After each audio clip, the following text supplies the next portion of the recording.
a big crowd. I hear parking spaces out there are at a premium.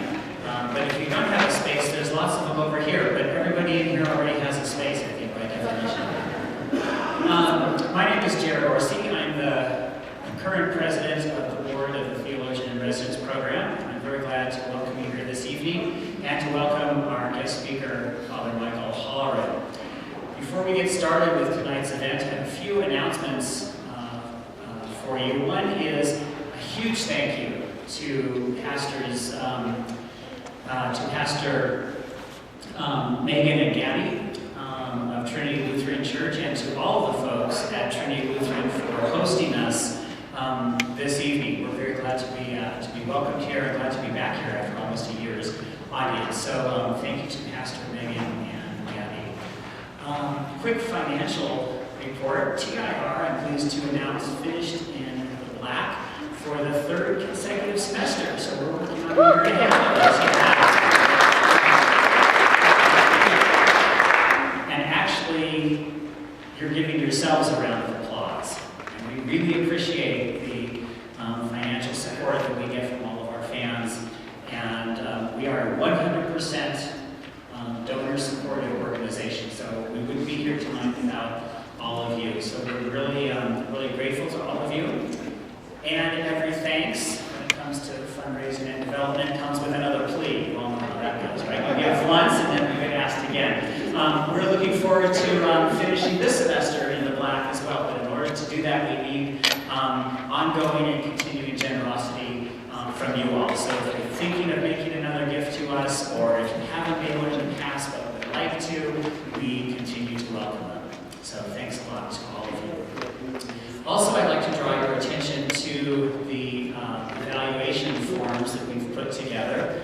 If you don't have them already, they're out here in the back on your way out. And we would love to get your feedback. We just got together for about 3 or 4 hours one night, the board did last week, and we talked about next year's programming, and we talked about general vision for the Theologian in Residence program. And as we do that, we're constantly talking about you all. And so we want your feedback now and in the future as we continue to shape the Theologian in Residence program. Finally, it's my pleasure to introduce Father Michael Holleran, who I think it's safe to say has been one of our most popular speakers in the Theologian in Residence program the last few years. This is the third time that we've brought him back. Father Holleran spent more than 20 years in a Carthusian monastery, and as some of you may know, one of the charisms of the Carthusians is a vow of silence. And so we asked Father Holleran to come and talk about silence, which was a little bit of a paradox, but it went over well. So tonight we've asked him to come and meditate a bit with us on meditation. He has explored many faith traditions and compared the ways in which they practice meditation, contemplation, and the results in consciousness that come from those different traditions. And so we're very pleased here to explore with Father Michael meditation and higher levels of consciousness. Now, before I turn the program over to Michael, I would just like to have us start with a prayer. And the way we usually do this with our speakers is we just raise our hands and then silently each of us offer a prayer for that speaker, and that they would be able to share their gifts with us this evening, and whatever way the Spirit comes to your heart.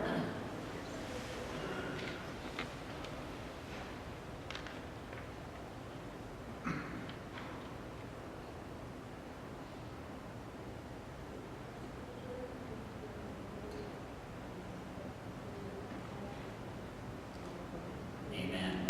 Amen. Thank you so very much. I felt the power of that prayer and the energy that we discover and we deal with and work with is very much the subject of my talks over these 2 nights. I'm so delighted to be back. We will be looking at practice and meditation specifically from the point of view of consciousness, different levels, if there are, of consciousness, and how they're interrelated, how the different traditions approach them, and deal with them. And I'll be working with a very ancient paradigm, as you'll discover. Well, I'd like to start with something that I'm staying with David and Cindy Floyd, as I have in past times, and she showed me a book about monastic life, which I know a little bit about. And I was struck by something that Thomas Merton says it says in the introduction about, it's a letter which he actually addressed at the request of Pope Paul VI to people at this time. And that's what we have to be concerned with, I think, in our global age of interspirituality and pioneering work, bringing the planet together through these different traditions, is how the two traditions do work together and how we can speak to the people of our time in a way that they can understand. He says, can the person honestly give his life meaning merely by adopting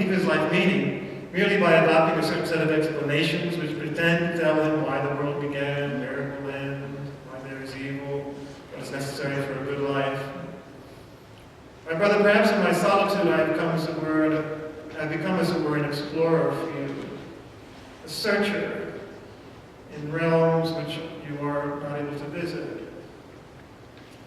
I have been summoned to explore a desert area of the human heart, in which explanations no longer suffice, in which one learns that only experience counts. An arid, rocky, dark land of the soul, sometimes illuminated by strange fires, which we fear, peopled by specters, which we studiously avoid, except in our nightmares. And in this area I have learned that one cannot truly know hope, unless he has found out how like despair hope is. You know, Thomas Merton, of course, was a monk. He was a searcher, he was a contemplative, not an academic. And what I'm going to be presenting myself is somewhat along those same lines. I'm going to be presenting my experience, and hopefully some of you can find something there. It's some part of it you may grasp and you may have some familiarity with already and may be intrigued with. You may want to whet your appetite to go and explore a certain facet, a certain aspect of what I talk about during this time. Other parts, just like, what is he talking about? Fine. I apologize beforehand in case this doesn't speak to you, but I hope some part of it will at least whetting your appetite, because I'll be coming at it, as I say, very much from an ancient tradition, unifying tradition, and one which I think I've had some experience with. These are things that I've explored, obviously in my monastic life. Richard Rohr, who you've just been hearing about, I think, in recent talks, is a great friend of mine and a mentor for me. He says it's either great love or great suffering which overturn the ego, which dethrone the ego from the pedestal and allow you to go deeper into your true self, to deeper consciousness, true consciousness. So I think it was great love in those early years, great idealism when I did the monastery, other things too, but certainly that. But many of the things I'll be talking about tonight I discovered only later. In fact, it was in 2002 when all of this came together for me, and I just couldn't believe the dazzling quality of it, how it all seemed to fit together. And it was a year of suffering for me. I had to find a new job. I had some accidents, physical problems. Not least of all, my mother died that year. And it was precisely at that time that I had my deep Zen experience, which led to my becoming a sensei in that tradition. And much of what I'll be talking about tonight first began to take shape in my own, not just in my mind, but in my experience, 12 years ago. So just to say that it is something that's very personal, and I hope can become, in your own way, in your own lives, personal to you, according to your own call. I'll be presenting a map.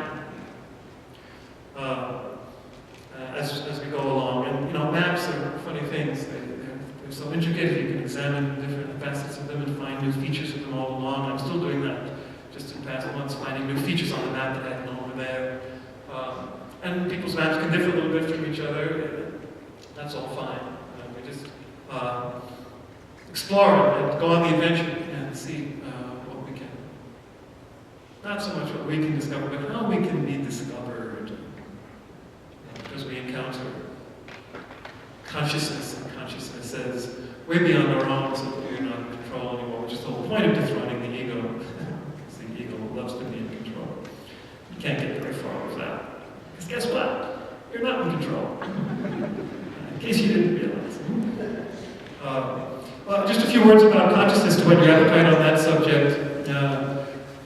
Consciousness, awareness, self-conscious, we get from various levels of being, stones, and then the matter, and then animals, and vegetation, plants, animals.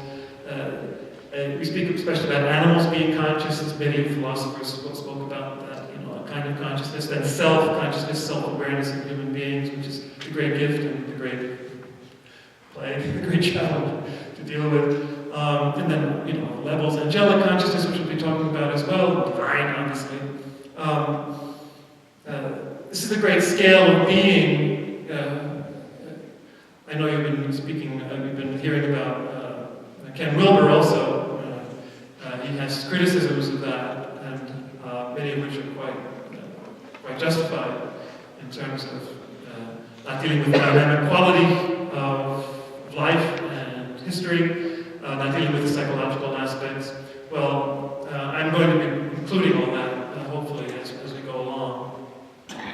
But it is important to realize that consciousness then is an analogical concept, an analogical reality, by which I mean, in that philosophical terms, that there is a chain of being. Everything is at its own level, from God down to the stones and the sands, and grains of sand and the dust.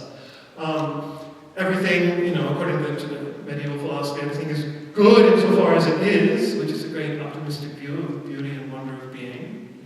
However it's wounded, it's fundamentally good insofar as it is. It's true as such. It's beautiful as such. But you can also say, and I'm not the first to say this, but you can also say it's conscious. There's some analog of consciousness even in stone or grain of sand. I mean, Zen will certainly be awake to this, but we, when Jesus says in the Gospel, if these were silent, the ones who were acclaiming him, the stones would cry out. Really? The stones would cry out? Well, yes, if you can hear them, and if you are attuned to them, they do. And when you get, what kind of consciousness, the communion with animals that we can have, those who have pets know that. There's so much more there than first meets the eye. And when we speak about self-consciousness, self-awareness, as I say, can be a plague because the self we think we're aware of, and the self we think is doing being aware, it turns out to be rather an illusion. If you go deeper, and the Buddhists are great on this theme. But that's the whole point. When you realize, wow, my little petty consciousness that I think I am with my memories and my thoughts and my plans and my schemes and my fears and my insecurities and all that. Wow, what a relief, it's not really me. There's so much more. And we're going to kind of be dealing with that level, especially tonight. So what are these, that's just to whet your appetite. Ultimately we'll find consciousness, pure consciousness, divine, sharing, we'll get to that. I hope you all, in fact, will get to that by experience. The paradigm, the ancient paradigm I'm going to share with you over these 2 months is something, as I say, especially discovered 12 years ago, but I had noticed early in my studies, as a Jesuit and then as a contemplative monk, I began to see patterns. Sometimes you see patterns of reality divided into threes, like the ancient, purgative way, illuminative way, unitive way, 3 stages of the spiritual life. Books have been written about that. But I discovered in Gregory of Nyssa, who was a 4th century theologian, a mystic, and bishop too, I wonder how that happened. He was able to, he was called the father of mystical theology, actually. And he had a 4-tiered representation of reality, inner and outer reality.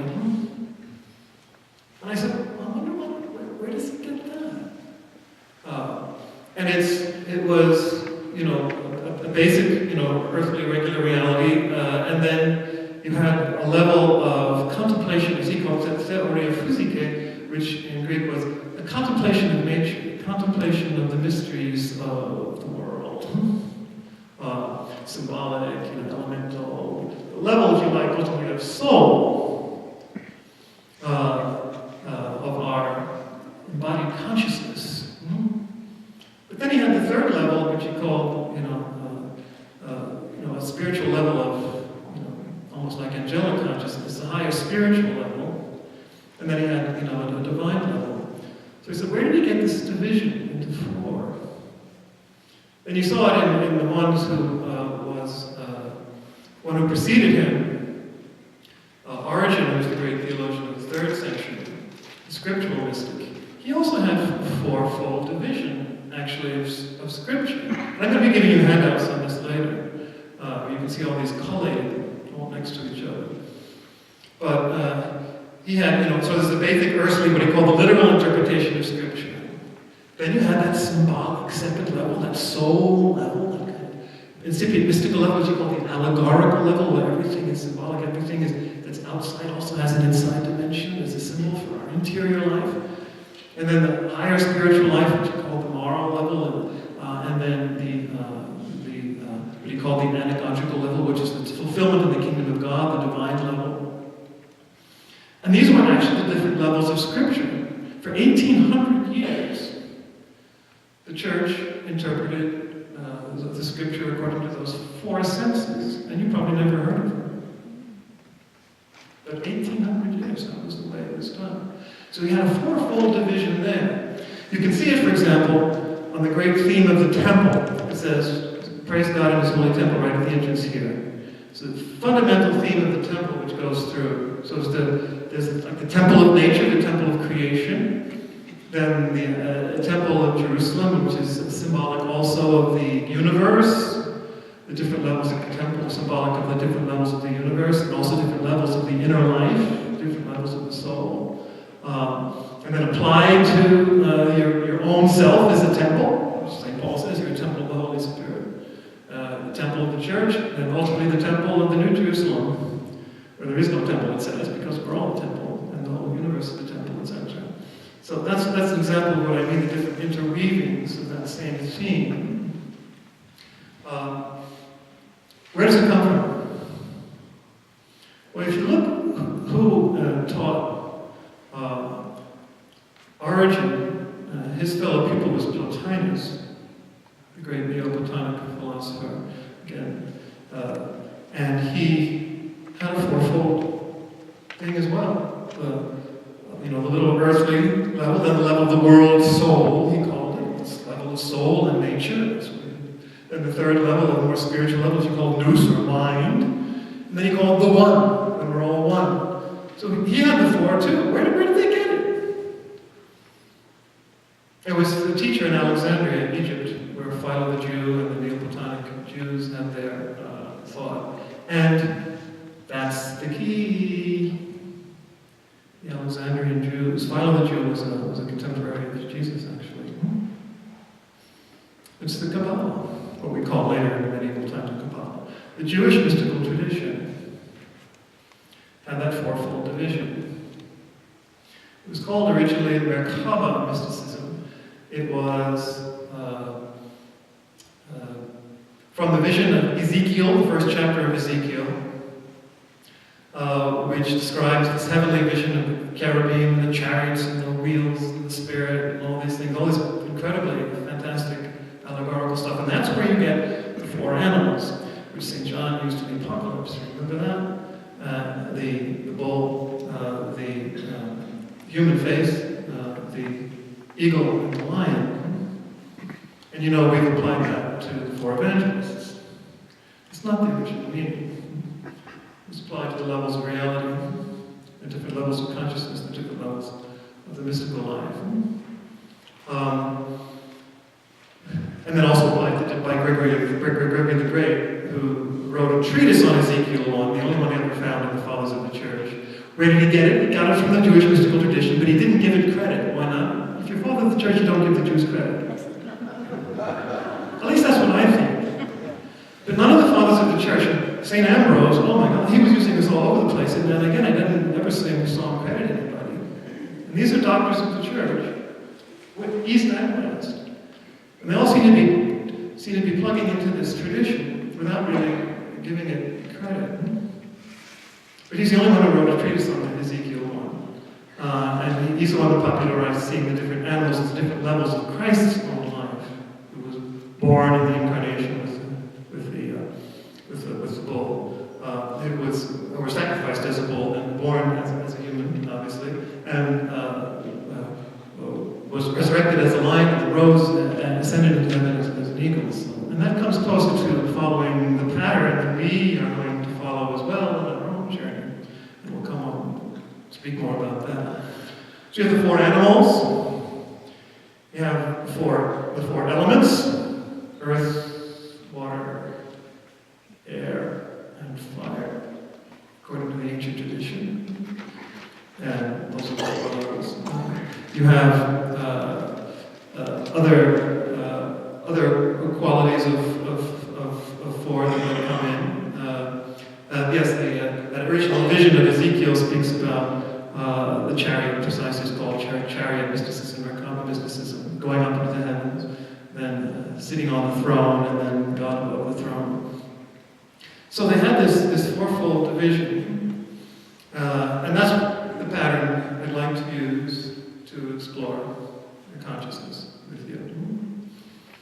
I've already spoken a little bit about the basic level, kind of the literal level of our everyday experience.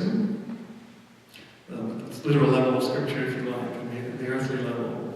I'm not going to dwell too much on that, although, as I say, if you do commune with nature on its own level, that kind of basic level, you discover consciousness is there.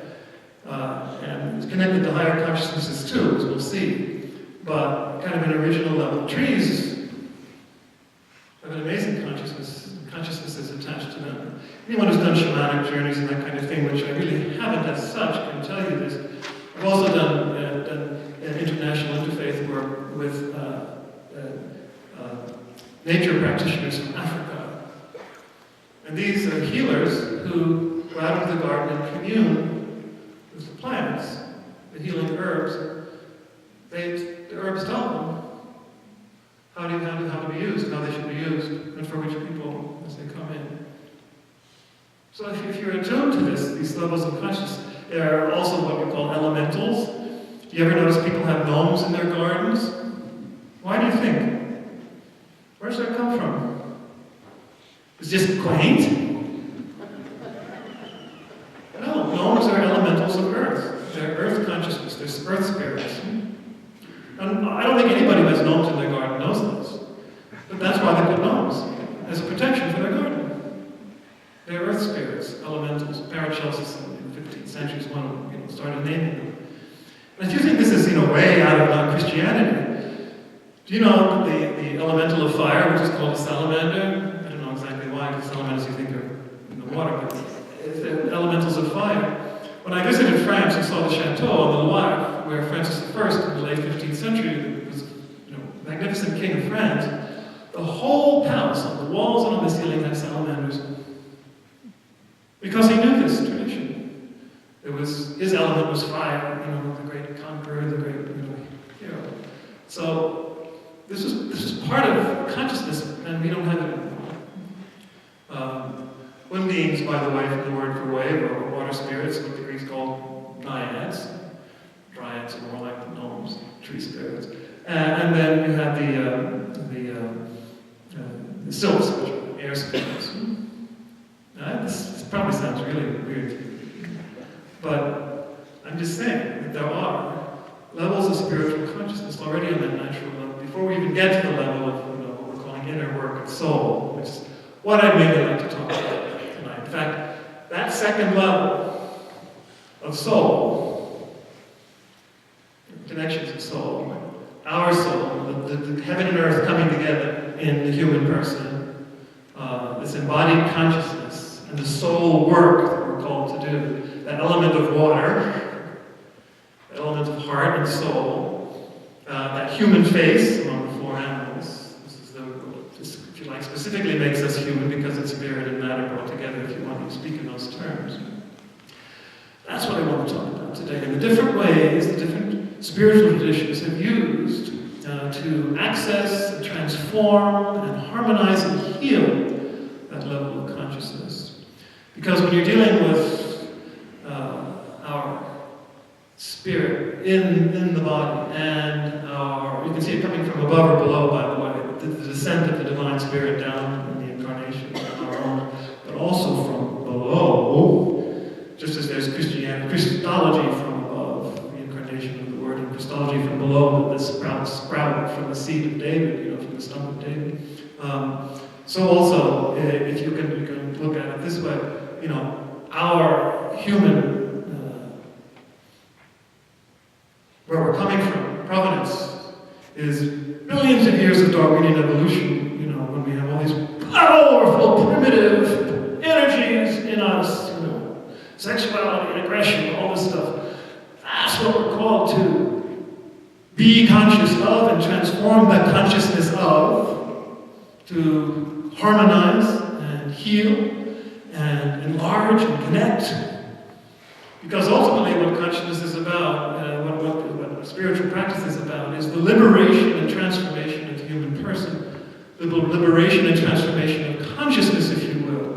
But in the sense that I've been using it, consciousness not just of some kind of spiritual thing up here, but of the consciousness of everything, from stones, from our bones, all the way up. And it's not even up, it's just a deeper level, a more intense level, where we're more and more connected as we go up. And we're more and more enlarged as we discover that consciousness is not just dull, plain awareness, but dynamic, loving, healing awareness. And if we haven't discovered that consciousness is essentially that good, joyful, healing, transforming, connecting reality of awareness, we haven't discovered it yet. That's why John says God is love. So pure consciousness is pure love. Eckhart Tolle says something like this too. You discover being, you discover love right there at the same time. But we'll, be moving more into that. As I say, I'd like to so that's the challenge. What we're dealing with is these powerful forces which are so unintegrated in so much of us. Our consciousness, if you like, our ego consciousness, our everyday consciousness. Anyone who's ever tried to start meditating, being silent with and in themselves, knows this immediately. What a mess. What a chaos. What a monkey mind, as the Buddhists call it. Chattering and howling and jumping up and down, it's never quiet.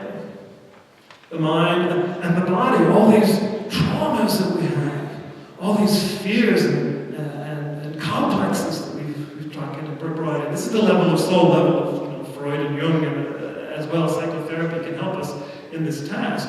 But it's not the complete answer. But that's the level that we're dealing with here. What is the level of consciousness in our soul work that we start with? And we have to be pretty honest about it. And the spiritual techniques that deal with these in the various traditions are meant to accomplish that task, to redeem consciousness, to expand consciousness, to purify, to harmonize, to integrate from above to below, out to in a very dynamic way. And it's that kind of dynamic way which I really want to help present. Now, I'd like to say a few words about the role of art here. And I'm kind of, jumping around the quadrants of Wilbur. I know some of you have studied that here. I mainly going to be speaking about the upper left quadrant, if you know his thought, which is that inner individual level, because that is, as I say, the goal of this is the transformation of the human person. That's the reference point. The goal is always the individual. But then the individual, when you discover your true consciousness, you discover you're not alone. You are intrinsically connected. Your consciousness is expansive and expanded. And so you are connected to everyone. And that allows you then to work in the world to bring about the redemption, redeeming, the healing of other human persons who are you, really, in the end. As I say, we'll get to that. Right now we're dealing with our a mess. So the role of art, I've often thought listening to musicians especially, modern music, it can be very touching.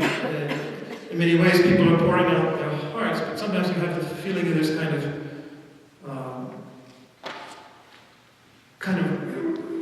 different complexes within them and different fears and are kind of voicing themselves and jumping up and down and not really getting anywhere.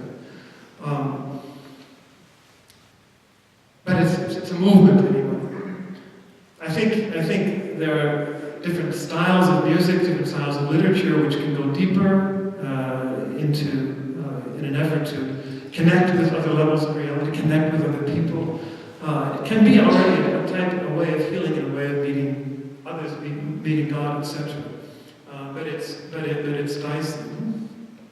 I think on the level of soul work, some of the most powerful works that bring it to the fore, not necessarily healing it, at least bringing it very powerfully and impressively to the fore, for example, would be anything to do with the Ring trilogy. Whether Wagner, his Ring, quadrilogy, tetralogy, or whatever, his Ring, or the Lord of the Rings, Tolkien, they're both dealing with powerful symbols that are about the soul's journey and the incredible challenges that they face along the way. I often wonder why they're not more transformative. When I was going through my big crisis in midlife about to leave the monastery, I sat down and listened for the first time to the whole Ring cycle of Wagner, right in my monastic cell, on whatever it was, tape or whatever it was at the time, following the score assiduously. And it just fit perfectly what I was going through. This tremendous upheaval of the whole world as I understood it, which is what Goethe Demo was all about, the twilight of the gods. All that I thought was real turns out to be, yes, more real than what I thought. Some things have to die before you get there. And by the way, who else has the force, perhaps the greatest work of Christian literature of the second millennium is Dante's Divine Comedy. Guess who has the 4 levels? So, hell is life in the world. As if you needed convincing. The level of soul work is the purgatorial mountain, the 7-story mountain, going through the capital sins and all those things, and redeeming them and changing. And who wrote a book called The 7-Story Mountain? Merton. Thomas Merton. So that's really about the great purgative process, the great soul work that's done in contemplation. And then that higher spiritual world, if you like, is the world of the angelic world, the world of the going up through the planets. This is the part of the Paradiso. Purgatory, of course, is the 7-story mountain. And then finally, when we get to paradise, this divine vision. So he's a perfect example of this process and these divisions. People like Richard the Victor in school in the Middle Ages and St. Bonaventure, they follow the same kind of great hierarchy, the great interconnectedness of things.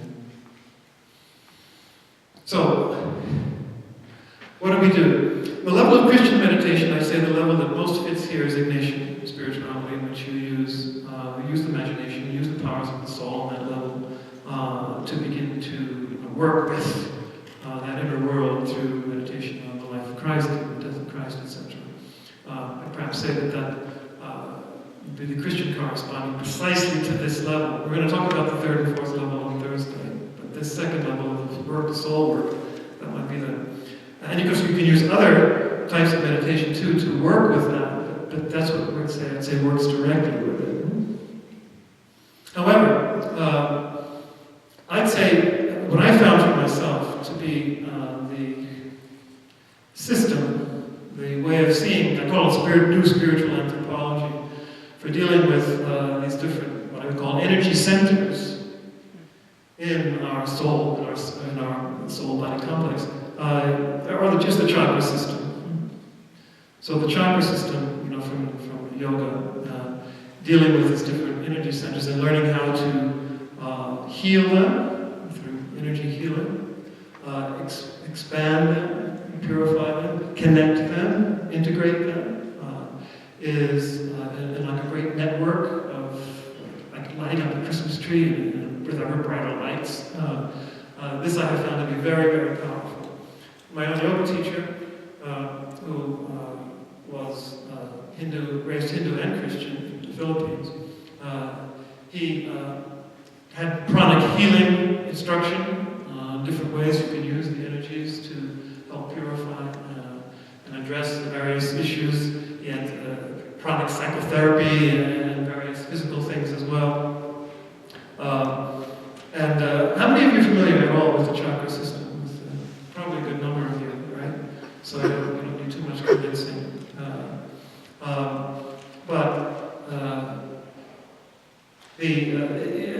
And there are various levels of understanding it. Sometimes they just have 7. My yoga teacher had 11. Going through the crown, where the divine light enters, so to speak, on this channel. The forehead chakra of a higher understanding, and then what we call the Ajna chakra, third eye, which Richard Gore also speaks about. The throat chakra of creativity, and the heart, the solar plexus, action. Then the navel, where spiritual energy, especially enters into the full complex of the human person. What he calls the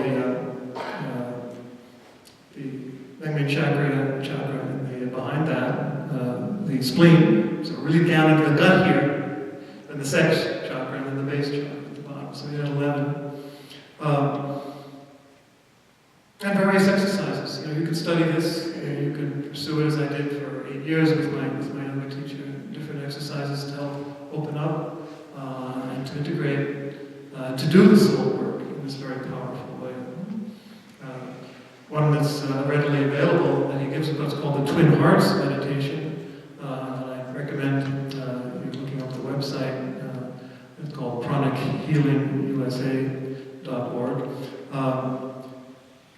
Where he joins this, like the divine heart, the crown chakra, and the human heart, in a meditation on the prayer of St. Francis, the famous prayer of St. Francis, may Christ give your peace where there is hatred, so love, doubt, despair, hope, that kind of thing. So he really integrates those traditions.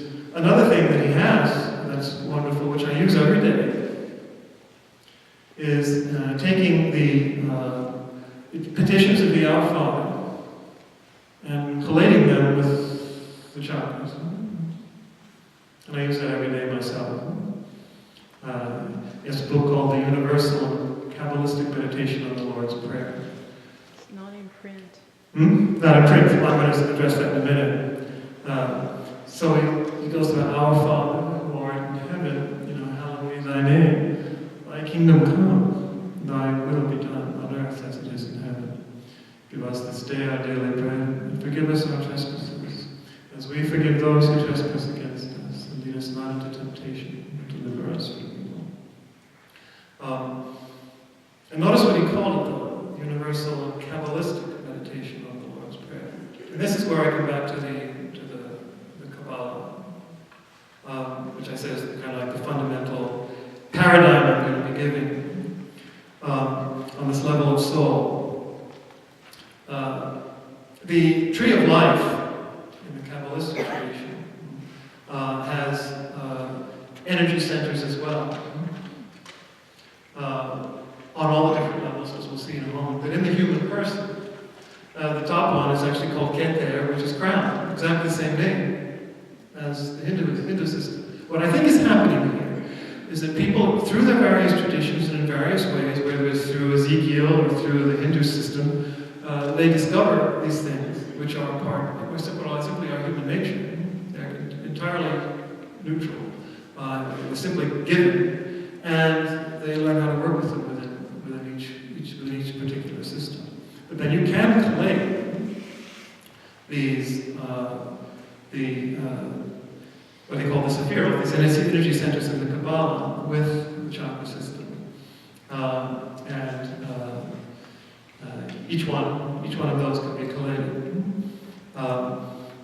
The heart and the solar plexus in traditional Kabbalah are actually the two shoulders, the two arms. But if you think about the heart and the solar plexus acting, it can work through the arms. It's simply a more interiorized version of it that my teacher gave. The same with the legs and the guts, they're collated in that way. So it becomes more of a direct line of inner experience.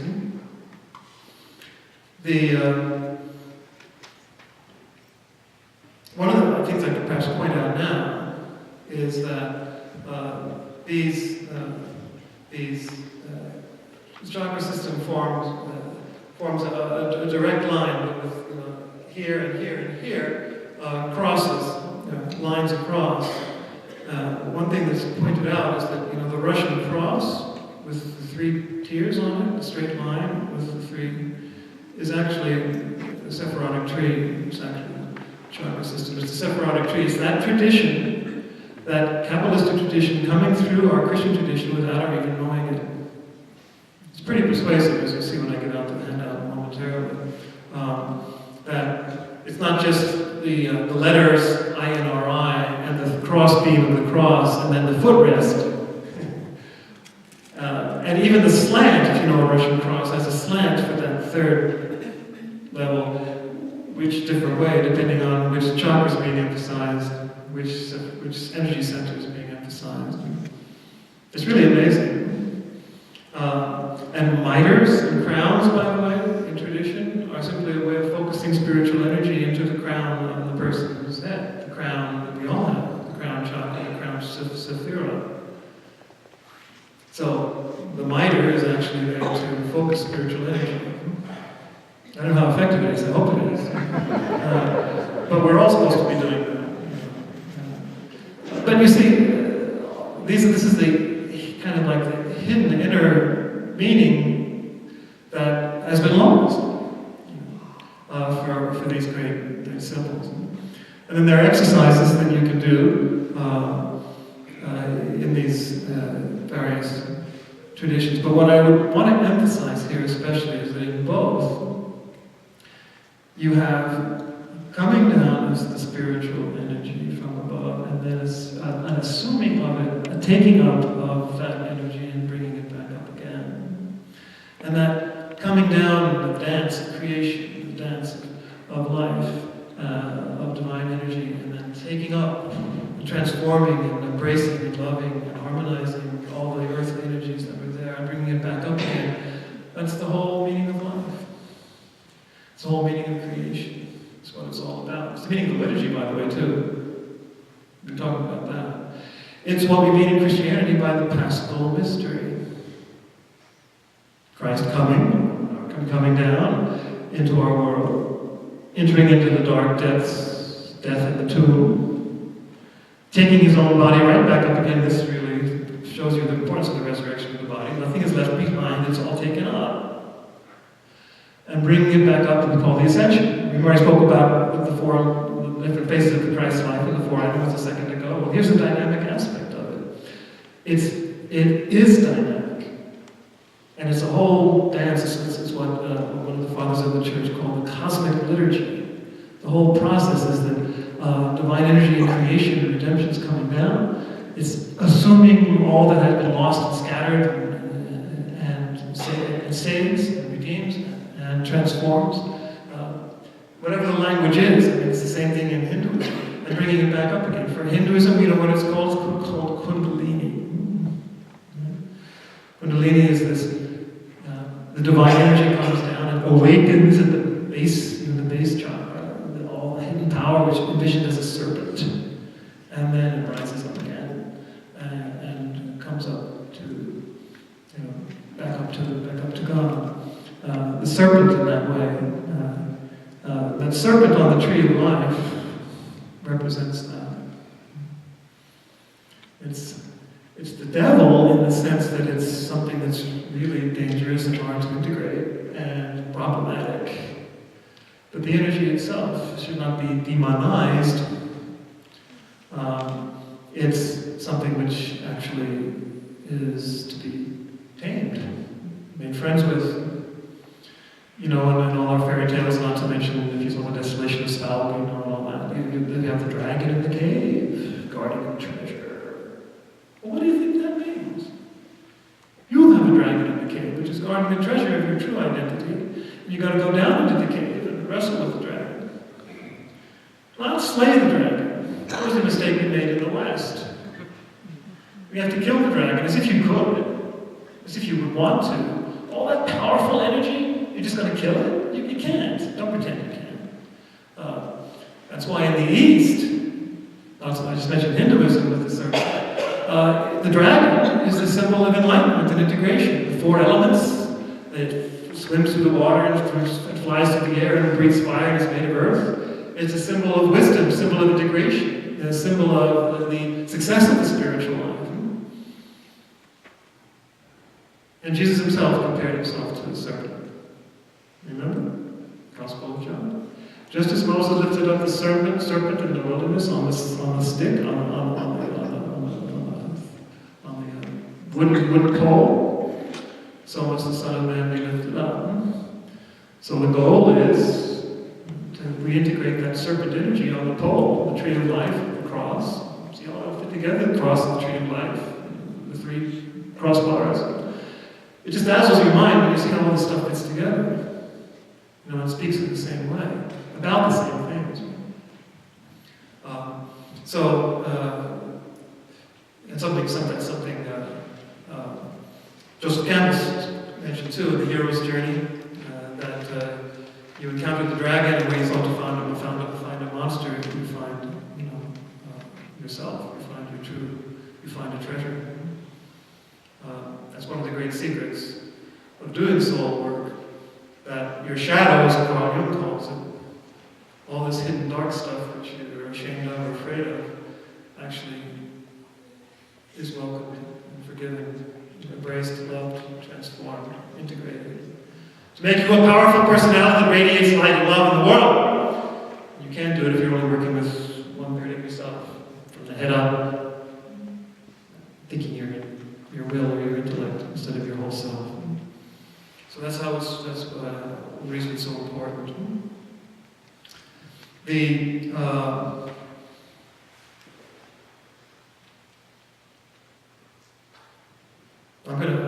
I'll finish this part and then we'll open it up to discussion and questions. You probably have a lot of them. The Hebrew alphabet has 22 letters. Each one is a powerful, spiritual, conscious energy in the universe.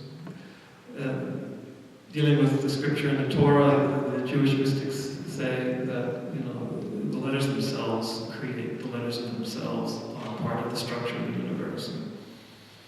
And they're right.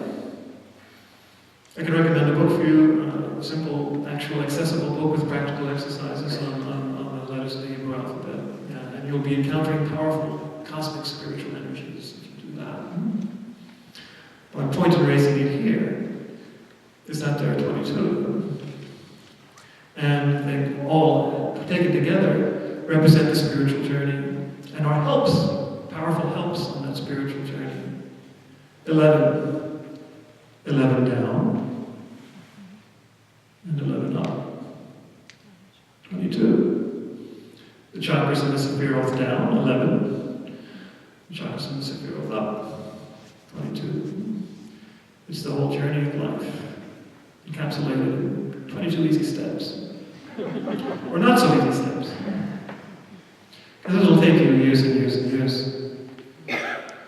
to befriend, if you will, these powerful realities. And let me caution you, this is the kind of thing, as I said when I first discovered it, that Faust sold his soul for.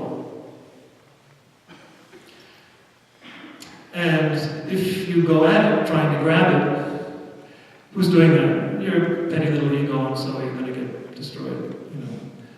These things are gifts. You approach all this with immense reverence and humility. Go step by step with a good spiritual guide in whichever tradition or traditions you do so, Christian or Hindu or Buddhist or Sufi or whatever it might be, in Native American, whatever, be treated with tremendous reverence. But it is offered. The very thrust of existence, the very thrust of God is to give, and to give life and to give joy. I come to that they may have life and have it abundantly. I come that my joy may be in you and your joy may be full. This wants to be given to you, but it has to be received as a gift, which was Adam and Eve's big mistake. Parable, if you like, of human condition, in which you try to grab it instead of receiving it as a gift. And that creates the dichotomies that have to be reintegrated again. Good and evil, male and females, which have to be reintegrated again. Ultimately, I'll come back to that. So the spiritual journey is represented by those 22 steps. You know what it's called? The Tarot. Now that really shocks you, right? The Tarot comes from the Kabbalah. And it has those 22 steps, and 22 symbols, what they call the 22 major arcana in the Tarot deck. And by the way, this is not to be played around with, as I've just been saying. It's not to be predicting the future and to be used lightly. They're what's been called catalysts. All these symbols are catalysts. Like a Zen koan is a catalyst. They're all helps to help you move beyond your ego consciousness into something deeper.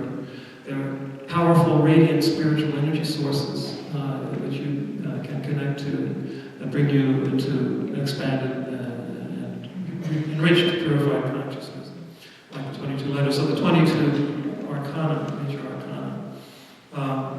And that's the hero's journey, going from your everyday understanding of yourself and you're making your first commitments, then when you go down deep into the darkness to investigate the dragon and the shadow and all those things we're talking about in soul work, when your world falls apart and your boundaries break and everything you thought was transformed, then you come back up again to the light, the resurrection. And that's the hero's journey.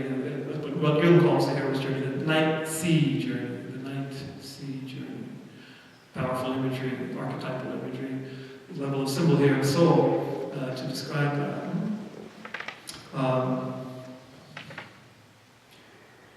The book that I read that is the most profound book I ever read, and I think that's saying something. The most profound book I ever read is called Meditations on the Tarot, a journey into Christian Hermeticism. So, Christian, you notice what I'm saying? It's a huge book with lengthy meditations on each one of these steps, each one of the 22, each one of the major arcana, in which the author, an anonymous Russian who lived in France in the 20th century, and he did everything anonymously. It wasn't about him. He integrated the Kabbalah, the Hindu system, Jung, all these different testimonies, witnesses to the tradition, to show the spiritual journey. And he was a Catholic. So don't be telling me this is New Age. No, what I'm trying to tell you, it goes back to Jewish mysticism, from 600 BC, and this is our tradition, and we lost it somehow. We lost this incredible unified tradition, and the people who wrote blurbs for this book are among Basil Pennington, Thomas Keating, and each of them says, "This is the most wonderful presentation of the whole thing of what it's all about that I've ever read." Everybody has the same reaction. And that book is in print. Right? What's the name of it again? Meditations on the Tarot. Subtitle, A Journey into Christian Hermeticism. I'll explain Hermeticism in a second. So, Hermeticism, it comes from Hermes Trismegistus, Hermes thrice great, 3 different levels above the normal. Who is this guy? Well, the source of anonymous, all the great things are anonymous, like scripture, like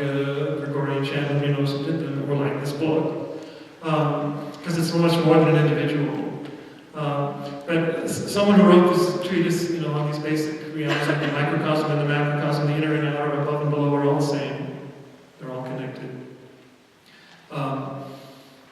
And again, if you think, well, what is this? Is this just some pagan wisdom? What are we talking about here? I always like to point out in the front part, in the nave of Siena Cathedral from the Middle Ages, there's a mosaic dedicated to Hermes Trismegistus. And it says, "This is the great purveyor of wisdom from ancient Egypt," which of course was considered to be Moses' and Egypt's source of the Tower, and the source of the Kabbalah, ultimately. So you have Hermes Trismegistus right to this very day in Siena Cathedral. And how many people know what that means? We've lost this. It's amazing. And who wrote the afterword, the appreciative afterword to Meditations on the Tarot? Cardinal Hans Urs von Balthasar. Hans Urs von Balthasar, as you probably know, is one of the most famous, one of the most conservative, actually, compared to others, of Catholic theologians in the 20th century. And he wrote an afterword. He was named Cardinal by Pope John Paul II, just before he died. So you can't get more orthodox than that. But this is just amazing stuff that really has been lost in our understanding. And you can see how each step of the journey is that death and resurrection and Paschal mystery that we're talking about. That's why even Dante says, this is I reached the opening of the Divine Comedy says, I reached the middle of my life, which at that time was 35. Even that was pretty generous. But Richard Rohr points out too that spirituality for the two halves of life. You find your place in the world, you do the eagle work. That's like the first 6 or 7 of the tarot cards, the first 6 or 7 of the Sephiroth, and then you enter the depths, and you have your crises, and you deal with your unexamined stuff, and you do your soul work. That's the death and the entombment.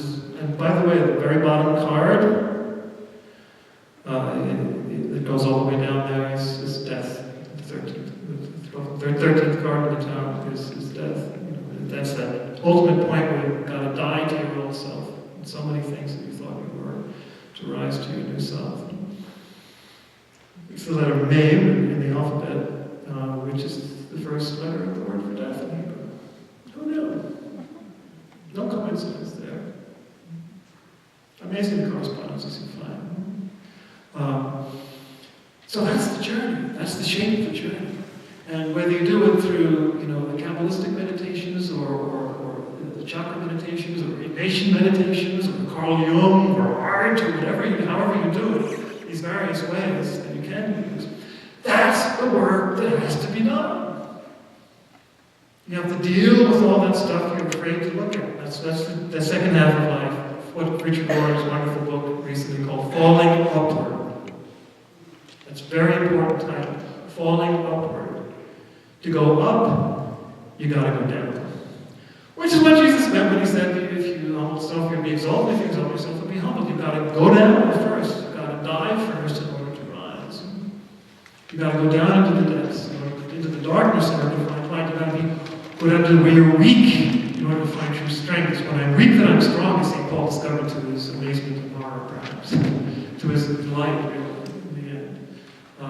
It's by dying that we live. All the saints and mystics have said that, of all the traditions, and that's what it means.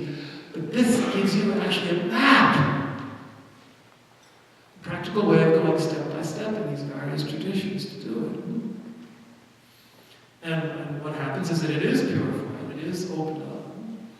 Because, to go back to some of the things we have to face, we talked about the mind, but also the traumas, etc., that almost have an independent existence in us, as Carl Jung said.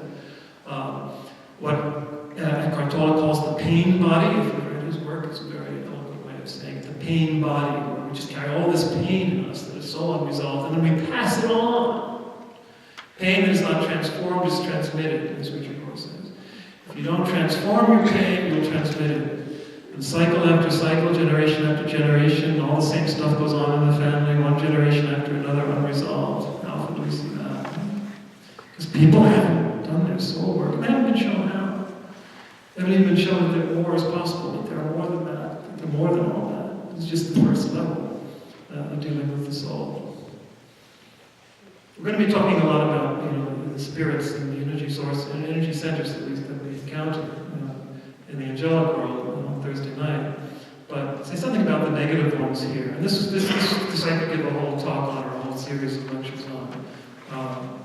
And this I got originally from my yoga teacher, but confirmed by meditations on the Tarot in quite some detail. The negative energy that we generate is from us, and it subsists in us, and it winds up having an independent existence in us. Like a powerful spiritual energy that inhabits us. That's what we mean by demons. Demons are not some things with the tails and horns, but come to us from the outside and jump into our hearts.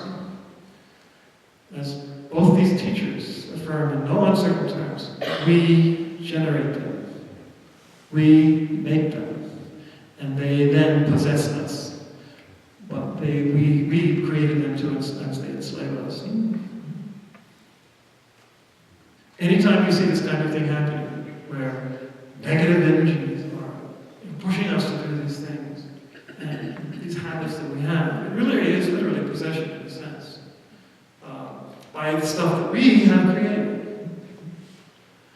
But then, there are vast cultural things, Nazism, communism, soccer stadiums where people go crazy, all this stuff. These are what even radical Islam, some styles of Roman Catholicism. This is the Meditations on the Tarot. He says this in so many words.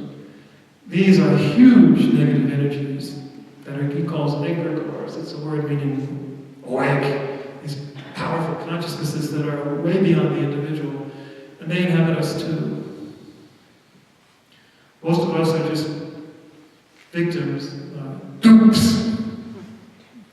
Groupthink, and complex family think, and culture think, and all this stuff that rule us. So those are some of the dimensions of the stuff we have to face and overcome. And that's how, to go back to the evolutionary thing, as we evolve as persons, and as we change and are transformed, and escape from our own stuff, and the culture's stuff, and the jingoism, and the fanaticism, and the fundamentalism of the various traditions, as we're free of all these egregores, then we discover true freedom, true awareness, true consciousness, and the human species moves forward. And we can be agents then of healing for one another when we've done our own work. You can only bring someone as far as you've gone yourself. Priests have to know this, therapists have to know this, doctors have to know this. If you really want to heal, you can only go as far as you can yourself. And no problem is solved, again, Richard Rohr, no problem is solved by the same consciousness that created it. So if you don't move beyond it, you're not going to be healed from it. It's only by transforming it and moving, integrating it that you can move on.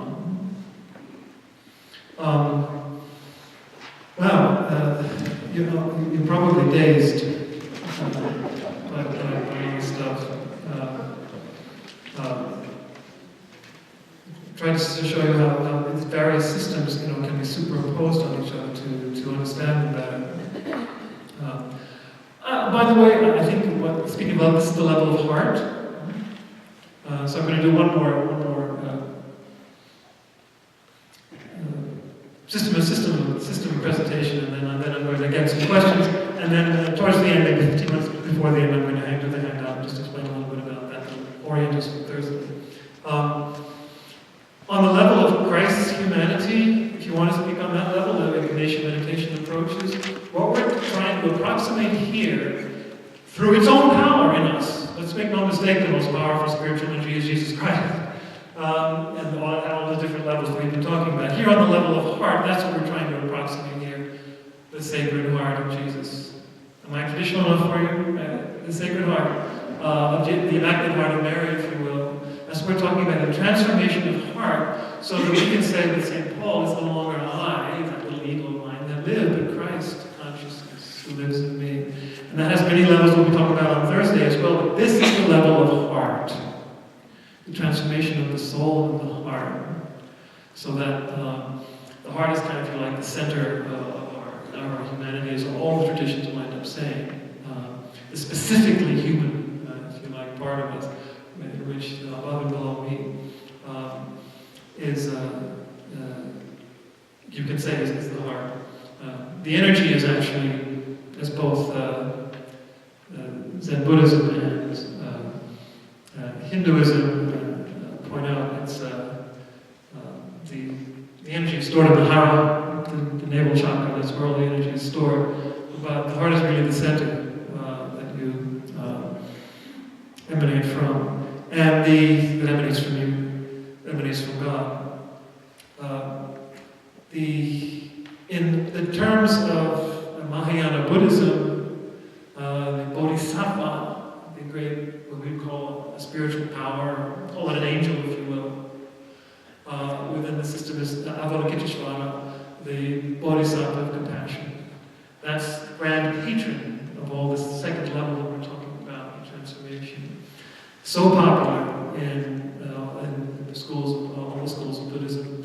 If you notice, he's a masculine presence, but as he moves to China and Japan over the centuries, he became feminine.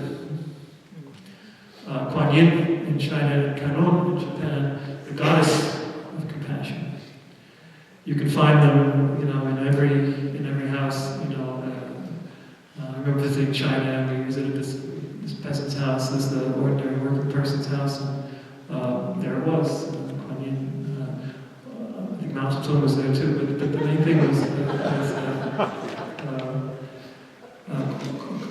so it has tremendous appeal to people. What I've discovered, if anyone's a follower of Tibetan Buddhism, this is the level on which they have what are called the 5 meditation Buddhas, and I think they also correspond to sources of energy which are really present there. Nobody made them up here, it's encountered here. And they correspond to the different chakras as well, and the different colors of different elements. So just to mention them, some of you might know them, others just to show you, how there is a correspondence there, and I've been working with them myself in the past year too, especially, where you have the Vairocana, and Zen speaks about it. This too is to the crown, which is ether of white color. Then you have the Amoghasiddhi, which is green color, and air, which represents the forehead chakra. Then you have the famous Amitabha Buddha, the fire, the throat, the element of fire. Then you have the heart level, Akshara, blue color, and then the level of the navel, especially Ratnasambhava, which is more of the earth, and yellow color.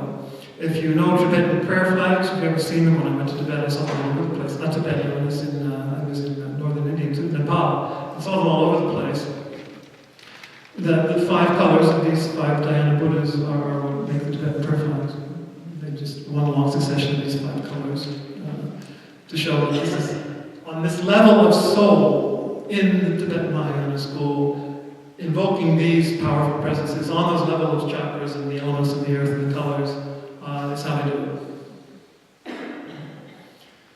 And as you expand your heart, you're just like Christ, you can then not only deal with your own pain, take on the pain of others and transform it.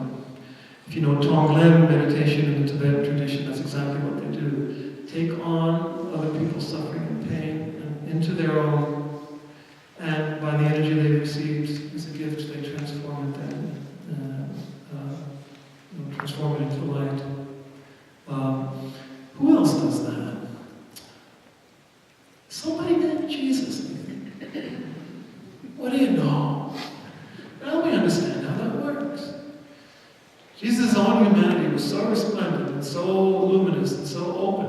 so reflective of God,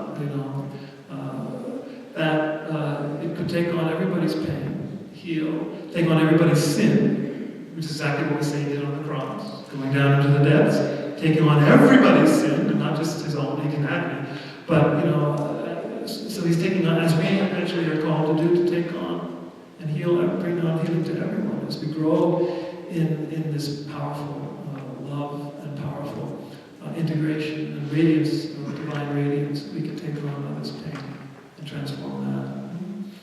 That's what's evolutionary about it in ourselves and how we can help transform the universe into what Christians call the kingdom of God. So that's one more system that shows how the energy centers are combined with spiritual forces, whether they're the tarot deck or the Diana Buddhis or the Sephiroth or whatever it may be, to bring about this transformation of our own energy within.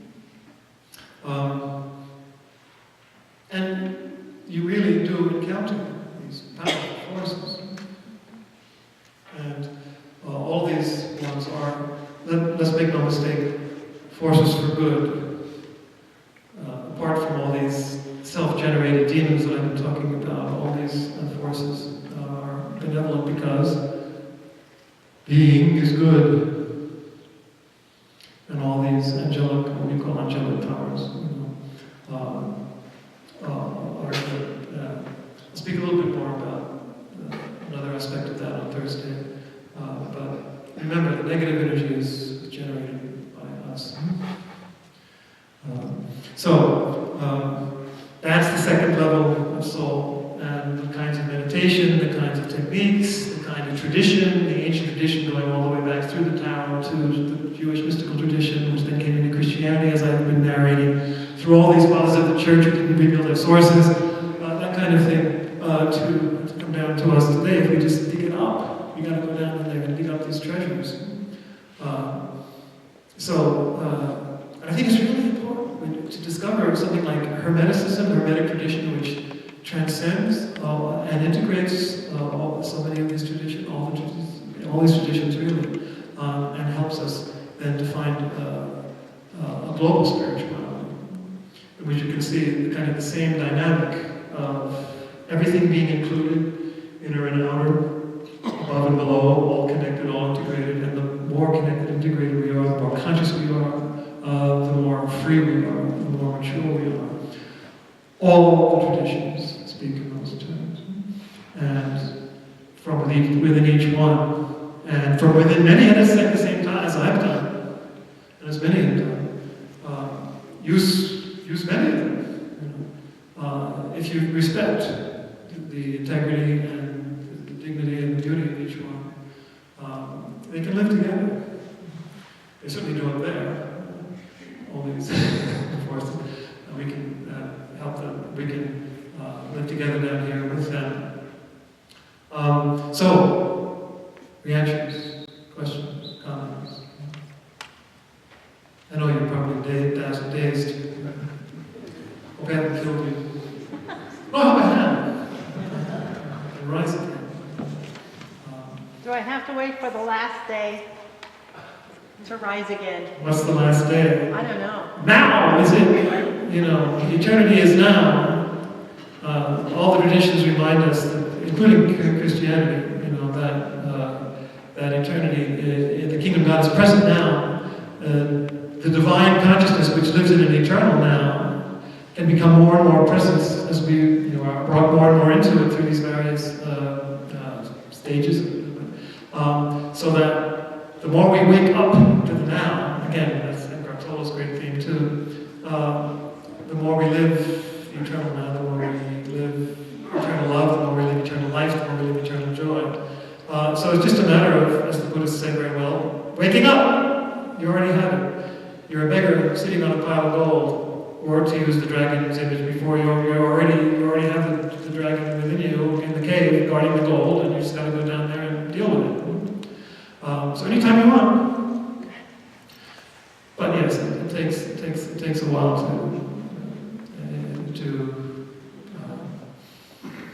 to go through these processes.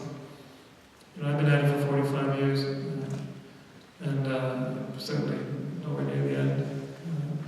it's a wonderful journey. It's like going on a great adventure. It's like you go to various countries of the world. Where you have to go and follow the spiritual map and go to the various countries, in the universe, in your own heart. It's great. So no, you don't have to wait till the last day, whatever that means. Yeah. Yes, I have a question about nomenclature. Yeah. So we use these words, Yeah. spirit, soul, Yeah. the Holy Spirit. Right. And then, and I wonder what you mean by those words. And Yeah. I'd also like to know what label you would give the entity or the process whereby we are taught and our questions are answered by the occurrences in our lives. Mm-hmm. Well, all nomenclature in the end is approximative. It doesn't give the secret hidden name of anything. There are different levels of reality of spiritual consciousness, of spiritual energy. What we call the Holy Spirit, the divine energy in this world, through all sorts of mediators and mediations coming through us. Spirit and soul, different levels of consciousness in ourselves. You can name it all sorts of things. A nomenclature is approximative, and it complements each other. Not exactly the same thing when we speak about the Dhyani Buddhas or the Sacred Heart of Jesus, but they're within the same realm of activity. So it's once you get to a point where you are comfortable being beyond language and not knowing, then you can use it with a certain freedom. And the important thing is to meet. When you meet these, it's like meeting a person. It's like meeting your next door neighbor. Then, I know that archangel. I just met her, and it's fantastic. And whatever the name is, the true name of nothing is really known to us. Certainly not God. What do we call God? God is a job description. It's not God's name. And then, you can use the words, and you can to access, but ultimately the reality is beyond, and they're just pointing to it. In the events of our lives, we would say the cosmos uses, the universe uses, God uses in His providence, however you want to speak of it, to wake us up, to speak to us, to bring challenges forth. A relationship challenge, a relationship with oneself, a physical challenge, something we have to face with our egos, a fear that we have, dream work, all this stuff is part of it. So whatever happens, this is very Christian too. Père de Caussade in the 18th century said that whatever happens to us moment by moment is exactly what needs to happen to us. And that's absolutely true. When you're really alert, then all the events of your life and all the people of your life speak to you and make you grow. You can't help it, make you grow. That's what I would say. What else?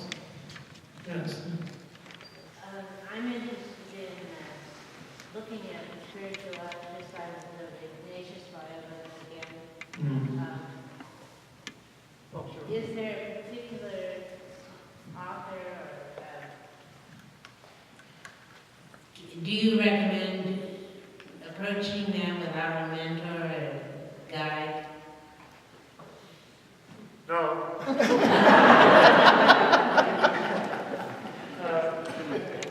I think Thomas Merton, once confessed that he had read spiritual exercises and didn't get much out of them. Of course not. You have to do them. If you can do them for 8 days, you better do them for 30 days. Under the guidance of a spiritual director, maybe a Jesuit who knows him personally. That would be the best thing. Or even just a weekend retreat with a spiritual director who can help you with certain aspects of it. And of course, I did the 30-day retreat when I was 19 as a Jesuit, and it was transformative. It was a magnificent, marvelous experience. So if you're at all attracted to that, certainly do that. I just want to mention another book, the Tarot and the Hero's Journey. I saw that on Richard Moore's coffee table once. It's a fantastic book by Hajobanjaf, Hajobanzhaf, which he goes through that cycle that I've been talking about with really fantastic insights and a lot of graphics. So there are, but you bring up a good point. It's important to have to go at it experientially, and as far as possible, it really is important to do with a spiritual mentor, a spiritual guide.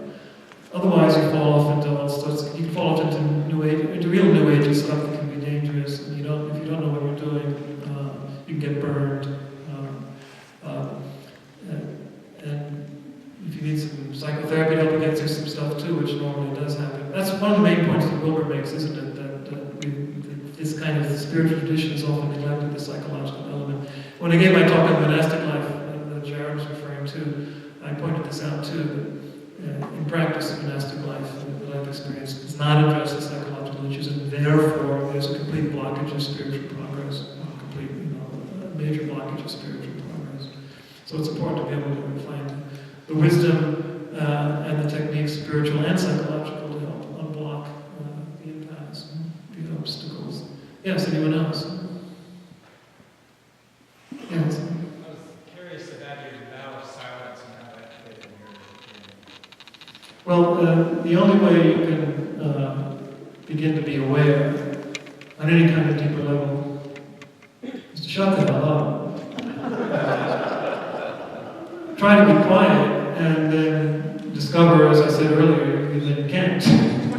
And therefore do the exercise of centering prayer or any kind of meditation practice, and any kind of meditative practice that helps you to be quiet and to go deeper and to discover, your deeper self, which, as I say, will be integrating all the stuff that's there, but also purifying and harmonizing it.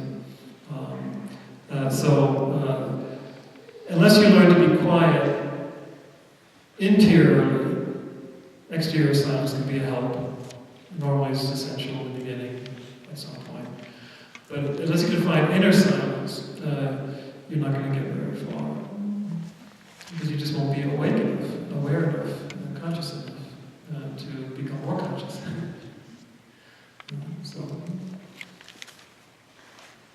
It's not a vow, by the way. A lot of people think we take a vow of silence. It's part of the rule. It's a very strict part of the rule, but it's not a vow in the strict sense. Anyone else? Yes, please. Michael, you must have thought about this question. You think, I want to put it in a corny way, so that Jesus is struggling, I'm talking on a global scale, or maybe in the Christian community or Catholic communities, to have a place in this whole pantheon that you've just described tonight, this whole spectrum, other than, the kind of milquetoast, blonde head, nice guy. For sure. And do you have hope that he, out of our tradition, the Christian or Catholic tradition, that he will, his rightful, who he really is, and everything you're implying, that he really is, his energy and his life, will be recovered, or is it going to be recovered from the other traditions that you're talking about? Well, one of my best theologian friends, Paul Nitter, wrote a book called Without Buddha, I Cannot Be a Christian. He needed Buddhist practice to help him recover some of the insights of our mystical Christian tradition, which I found to myself as well. So in a certain sense, maybe we need the catalyst, again, the word catalyst, input, not because there's anything inherently lacking, but just because we've kind of so messed it up and so covered it over that we've kind of lost, I certainly do believe we've lost the contemplative thread. More or less around the 16th century, we lost it. And we substituted, dogmas and authority and rule and all this stuff for what's there. But you say Christ is already there. He's there in the liturgy, he's there in the sacrament liturgy, the hours is there, and every time we pray, he's in the middle of our hearts. He's working the world with the Spirit in every possible way. We have to wake up to it. Start listening. As the church prays every morning over hundreds of years, today, if you hear his voice, harden not your hearts. So there's we have to be quiet and hear his voice and let that Spirit do work in our hearts and through us in the world. And that will transform consciousness. And reveal Christ to us. Whoever keeps my commandments, I will come to him and manifest myself to him or her. So that's the promise. And so I'm not worried about Christ being there. I'm worried about our being there. We speak about the real presence. We slaughter each other over whether Jesus really is not there. Well, of course he's there. Are we? That's the real question. Are we really present? That's the real issue. I'm not worried about God being present. God is always present. And Jesus is really present there in the Eucharist, but are we? It always comes back to our responsibility. Yes, yes, we have more time for questions. Joe? So you talked a lot tonight about similarities Yes. across faiths, chakras and the Hebrew alphabet and Yeah. the person of Jesus Christ. Right. And that's contrary or counter to a lot of the energy that people of all kinds of different faiths have put into distinguishing themselves from one another, claiming which one of them is right or more right over the centuries, often with very negative consequences. I'm wondering if is there any good in maintaining the distinctions? Oh, yes, yeah. I'm glad you brought that up, yeah. It's pretty puerile, and immature, to be, I'm right and you're wrong. Religion has that tendency because it's dealing with basic issues, but then it ties into our egotistical insecurity and the desire to be right and to be better, and so a lot of that's coming from there. They're all right. And either way it's going in, they're all right. And they're all right. They're all right. If you follow any of them, you'll be fine. If you follow all of them at once, again, if you have guidance, you can argue about which is higher, which is deeper. I've certainly chosen. I've been chosen. We're not in control. So chosen to be, Catholic, to be a priest, to be a Christian. I appreciate that. I can see Christ, maybe as we were just saying a moment ago, at the summit, the Trinity, etc., all that. But at the same time, you can totally affirm that they're all good. And this is another aspect of your question. It's important not to be syncretistic. This is where the New Agey, namby-pamby, kind of wishy-washy, touchy-feely stuff comes in.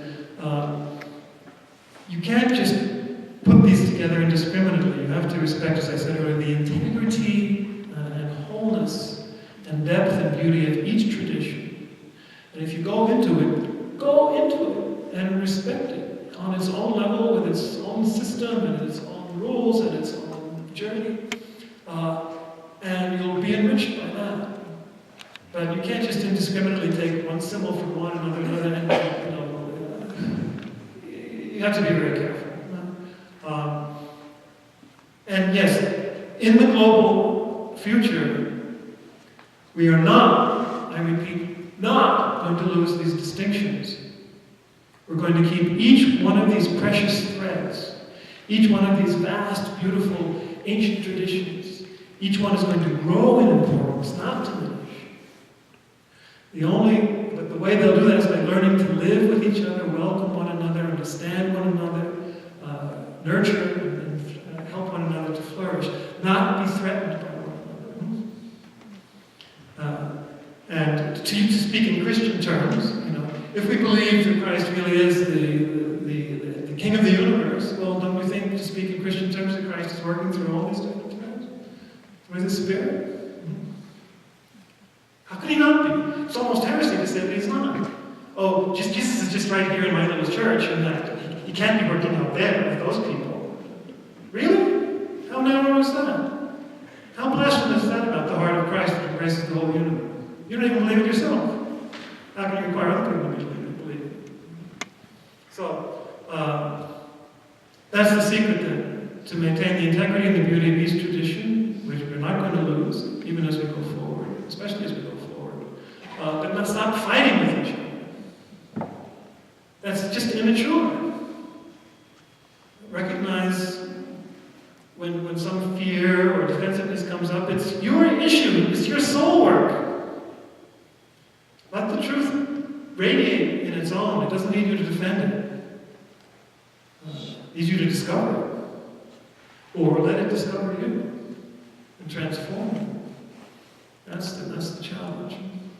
But I do say, I think they're all kind of pointing in the same direction. They're not reducible to each other, but they are kind of pointing, their finger pointing to the moon. They're all pointing to the same journey, as I said earlier. They're all presenting the same basic journey of transformation of the universe, all coming forth from the divine and returning to the divine. And that's our journey. United with divine consciousness.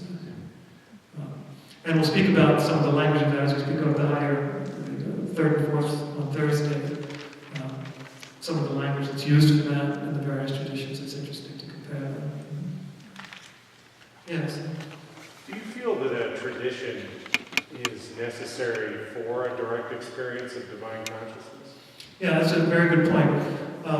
Everyone from the Dalai Lama to Richard Rohr to even little old me say that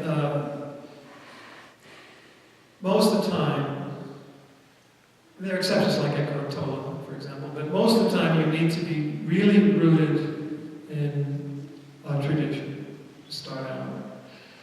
Dedicated and surrendered and accountable to a community of tradition. Whether it's the church, whether it's the Sangha, because otherwise, I think Richard Rohr just said that in something he mailed in the last few days, otherwise you're too prone to your ego and its deceptions. I'm doing my thing, in my way, and you wind up doing just that, and therefore getting nowhere. But if you're really surrendered and accountable to a community, a spiritual community, then you have a chance.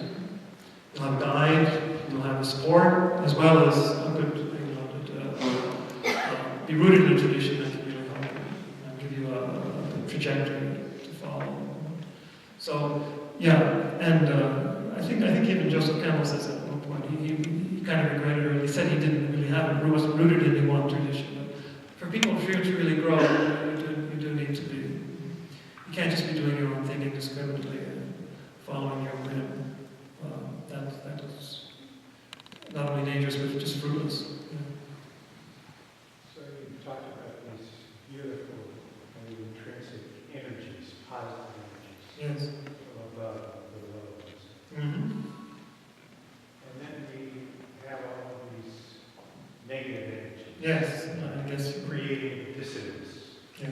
Could you just talk a little bit more about how you deal with these internal negative energies? Yeah, I pointed out a number of them. I think it's essential. I gives me the opportunity to assert this more clearly. I think psychological soul work is essential. In other words, not just spiritual work, actual psychological work. Psychotherapy, psychoanalysis, whatever, counseling, whatever kind. Maybe not in theory necessary, but in practice necessary. Because we're just so messed up. Especially in our 20th and 21st century culture, which has so many things that cause fear and disorientation and depression and all these things that are way down the soul. And I found that true in my own life. At some points, I needed actual psychotherapy, which is a really amazing and transformative experience for me. But there are. And spiritual traditions can actually push you in that direction and give you the force and the optimism and the energy to go through that type of thing. So the spiritual can be the engine behind that. And also provide its own process of healing. And as I say, I discovered that sometimes the psychological stuff gets so in the way that they really are effectively blocked, as I said earlier, from moving forward.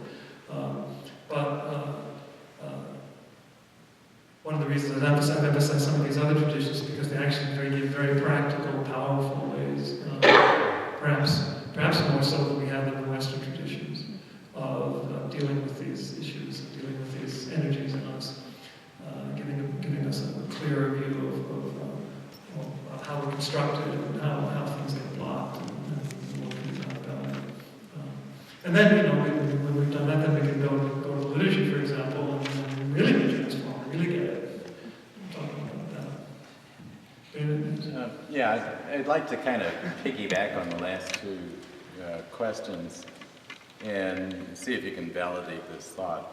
It seems to me that a fertile ground for spiritual growth has to start with a sense of security. Yeah.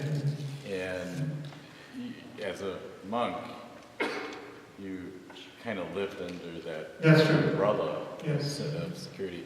In different traditions, by rules Yes. and regulations, if you will, provide Right. to a certain degree a sense of security. Right. So perhaps the chaos that's going on in the world today, that we live such busy lives, we really lose that sense of security. Yeah, And somehow we have to get that's to true. that. I mean, there's more insecurity today, and it's harder to deal with. But the basic point is true. I'd really like to reemphasize that again. As Richard Rohr says, you've got to have, you do the first half of life, you do have to establish a strong ego, a strong sense of yourself, and you know who you are, what makes you different, what your talents are, to develop kind of a rootedness, to give you the security and the energy you need, to then to go beyond the ego, to acquire an ego and then to be able to surrender to a higher one. But if you don't even get that far, where you've got an ego well enough formed to do it, well then you're lost too. Barring all sorts of interventions of providence, etc.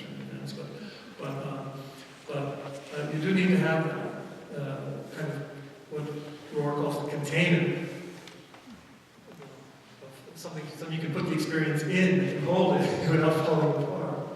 And then after that, the wineskins do need to break, and then you need to deal with that. But it starts with that, to give you that first. So the ego's not bad. It's just inadequate. And ultimately, not lasting. Well, not ultimate. I think what I'm going to do, I'm going to give the handout, and then I'll just point out a few things of it. And you can look at it, and you know, I'm sure you'll have questions for Thursday. It's going to be those four levels intertwined with this sphere and all of that. From a book called The Kabbalah, which I'll show you, the best book I ever found on the Kabbalah. There's so many of them out there, so many of them that are bad. So you could use a little help with that. And on the opposite side is my own thing, in which I present the four stages in various ways, some of which we've talked about tonight, and others we'll talk about later. So I want to thank Deanna for having copied these. As I say, I'd like to point out just a few things about it before we break for the evening. Let's see.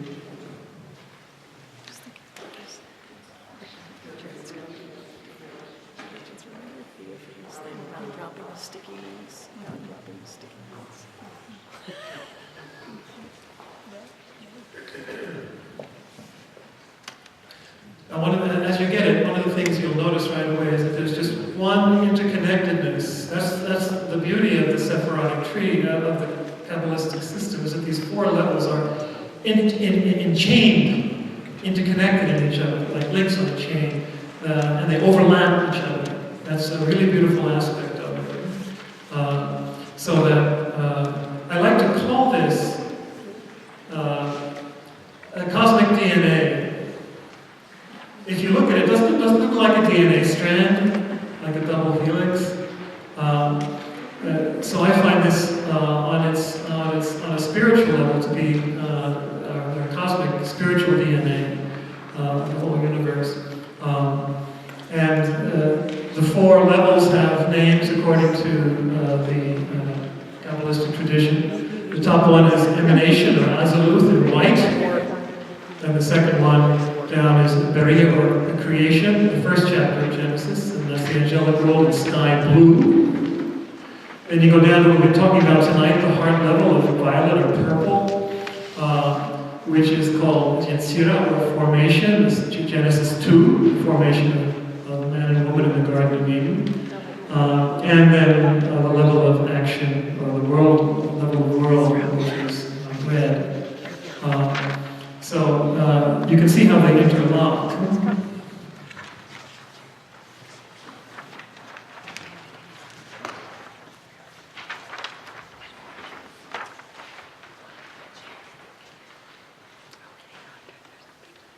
The center chord is the main one, and then on either side you have and Wilbur actually talks about this too, the forces of the left and of the right.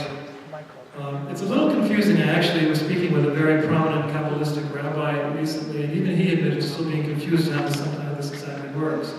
But what you see on the left as you look is the level of the left and of the masculine level, but it's the right hand. So you're looking at it as if it was a person facing you. So it is the left as you look at it, it's referred to the left, the left hand string, but it's actually the right hand facing this way. Right hand as you face this way, which is why the masculine side has been favored in history. And if you're left-handed, it's called sinister or gauche. There's the feminine side, all those things that have been devalued. Well, as you see, they're equal here, and we're revaluing them, and reintegrating them and equalizing them. And just as Jung said, we have to bring the anima and the animals together, the masculine and feminine energies in ourselves. That's kind of the tree of life in the middle. The masculine and feminine on either side is like Adam and Eve in the garden, right? The serpent in the middle. Serpent along the spine, it's the spine in the middle. The Kundalini energy of the dragon in the middle. So we have to reintegrate what became the good and evil into one, the tree of life. The tree of life, which then goes up the top with reintegration to the evolutionary cosmic androgynous. Sometimes people say that gay people have a head start on that integration of masculine and feminine energies. They're the next evolutionary stage. Well, in any case, it's true that the challenge is to reintegrate masculine and feminine energies in each person, as Carthusian says. That's part of the process. The healing of Adam and Eve together. I didn't hand this out, but there's a part of that book is a picture of Adam and Eve standing on either side of the tree with the serpent in the middle, and then the tree of life growing on top of it. You ever notice in Genesis it says in the middle of the garden is the tree of good and evil, the tree of life, both? And as the fathers of the church said, how can you have both in the middle of the garden? Well, at different levels. On the soul level, you've got the two still distinguished, but as you go higher on the tree of life, it's on top of that. It's on top of it. That's how. Who knew? But you see how they all intertwine. And you see the series of 11. The one on the top, the white one, gives you the whole picture, how each one looks, and it's with the 11 sephiroth, or the 11 chakras, and see the three crossbars that I was talking about earlier. You can see it clearly there, the three crossbars on each one. And so that's how they fit together. If you see the top of the purple one, which is actually the bottom of the light blue one, you can start seeing archangels there. We're going to talk more about the angelic world and the role of the archangels on Thursday. But then you can see, even for the red one, whose top is the bottom of the purple one, you see that the ego is not ultimate even there. The ego's down a little below the self. And it's only when you get to the self that the angels start coming in. You see that there, like blue there. Okay, and then higher up you see the divine angels. We'll be talking about that on Thursday. So that's the magnificent picture of how it works, and they all overlap. And then you can read the little blurb there on the side, which speaks about some of these things. I often ask, why is it that the last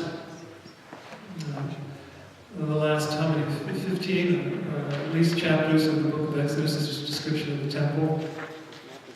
All the different aspects of the temple. God says, take this and this and this and this and do this. Then after you go through all those chapters, it then says, so they took this, this, this, this, and this and did this. They repeated it. One! Well, the letter of Hebrews says one, because it's a paradigm, it's a symbol of the pattern they saw in heaven.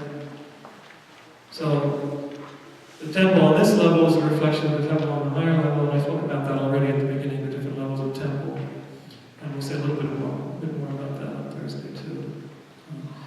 The inner is the outer, and the outer above and below, etc. They're all interconnected. And each one represents an influx and widening of consciousness. Okay, so we do have a few more minutes before 9. As you can see on the other side too, there are the different levels of 4. And you can look that over for yourself. And some of them I've talked about, and some I haven't, and you can figure it out. And we can talk more about it also on Thursday. Michael? Yes. What's that? Do you need the mic thing? No, I can talk loud. So can you, maybe you did say it, but can you re-explain the little dotted circle? Yeah, that's it's not too important. For some reason, I never quite figured out how, except I got a clue recently.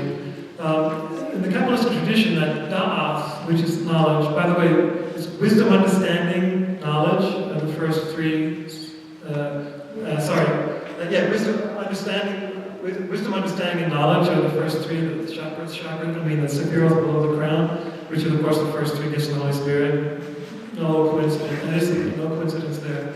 Anyway, for some reason, da'af, the knowledge of the throat chakra, is somehow considered a non-chakra non-sephira, until it's fully integrated, and that's what I think is happening.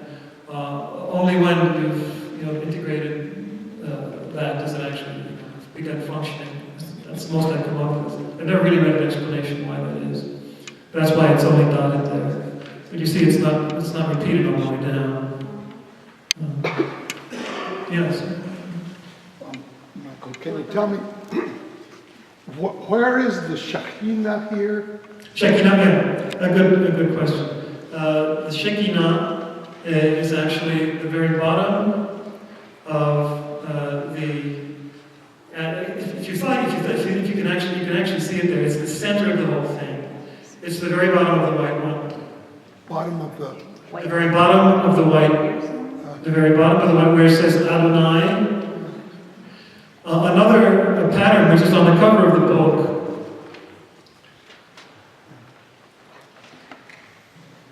The cover of the book that I mentioned on the Kabbalah, which is still in print, from Thames and Hudson, publishers Thames and Hudson. There you actually see it. You don't see it on this one, but it does have it labeled so on the cover of this book. It's not just Adonai, as you see there, but it's Adonai Shekinah. So Shekinah means, where the divine comes down and begins to dwell among us, which is why it also says there, Messiah. Isn't that interesting? That's the Jewish version, Messiah. And notice who the great archangel is there in the middle. Michael. Why do you think Michael's so important in both Catholic liturgy and in Jewish mysticism and scripture? Because it's right there, the center of the cosmos in this particular presentation. So yeah, that's, if anything, like this very central point from a certain perspective. So get to know Michael. I'm glad that he is my patron, my baptismal patron. Very, very powerful. But like all angels, be very respectful. Don't want to get burned before you're ready for it. Well, it's like lighting a fire and it gets louder and louder and louder. It's like a light that gets lighter and lighter and lighter. You got to be ready for it. Go step by step. Okay, anyone else? You have 5 minutes still.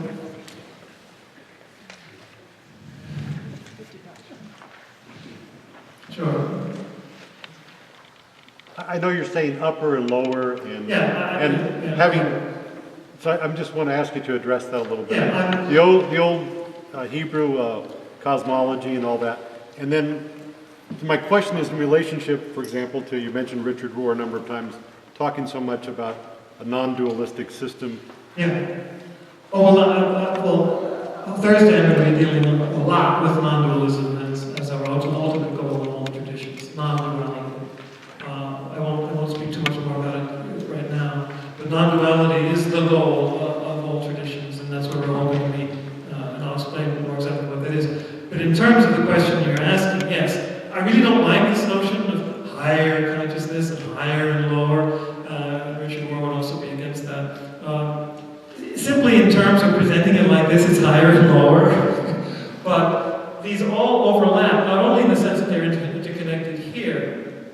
But the experience of them is in our frame on each level. Michael is on the crown here, on the soul level, is down here on the spirit level. And as we just saw, on the base, on the divine level.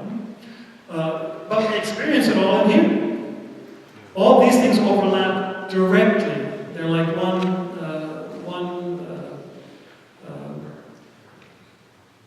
what would you call it? One frame, one frame painting over another, painting right over each other. So in that sense, there's no higher and lower. It's just this thing. It's just this. As so Zen. Just this right here and now. It's me. This all thing is me, and there's no separation between the rest of the cosmos and the rest of the universe and all spirits. And it's all one. Non-duality. So. There's, or to put it this way, as a modern Buddhist just put it, Reginald Gray, there's no enlightenment apart from the body. I don't care how many Platonists say the opposite, or certain Christians seem to say the opposite. There's no enlightenment apart from the body, and that's also, as I said earlier, the seed of the resurrection of the body, which it's not just a Christian thing, if you go deep enough. It's very much Hermetic, in the Hermetic tradition. You can even find it in the Tibetan tradition if you look hard enough. But that's why the body was resurrected, whatever that exactly means. And it's very mysterious. There's a wonderful chapter on that in the Meditations on the Tower. Because it's all included. And if everything is not included, it's not it. It includes everything. Right here and now. And the I, the ultimate consciousness, whatever you want to call it, Christ consciousness, Buddha consciousness, is everything. Everything. It's kind of what it says too. They all say that. But we'll talk much more about that on Thursday. One more? Yes. So, other than the consequence of not moving down easily or up easily, what are the consequences of, like when you say be careful, you have to be ready for the light, or... Well, for example, just to use one example, my yoga teacher spoke about Kundalini syndrome. In other words, if you start, trying to call down too much energy too fast before you're ready for it, then you get insomnia and indigestion, and you can throw your system out. Because it's not ready for it, it's not primed for so much energy. So that's why you're going to do preliminary work first. One of the prime examples of it in Catholic mystical history is ecstasy, which the mystics point out is actually not a good thing. It's because your body's not ready. It hasn't been primed to receive all this influx of divine light and love that you literally fly out of your body. We'll go on a little astral trip and then come back. As I think Paul says, I was raised up to the third heaven, whether in the body or out the body, I'm not sure. He says, because maybe he flew out, like one of these out-of-body experiences. Because your body's not ready. When your body's ready, you stay there. You stay in your body. And your body becomes transformed, becomes what they call a golden body, radiant body, and so on. Until ultimately whatever resurrection is going to be. So those are the types of consequences. It boils down to what both the Old and New Testament say. You cannot see the face of God and live. You'll be physically killed if you saw it without any preparation. And in any case, you've been mystically died. Anyway, to see the face of God. Mystically you have to die. The great death, as they call it. In Zendo, they call it the great death, so it's not just a Western mystical tradition.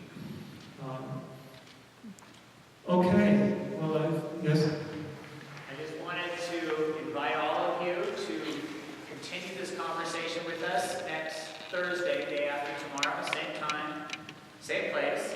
And in the meantime, I think we have some cookies and refreshments in the fellowship hall over here. And please join me in thanking Michael for a very stimulating evening.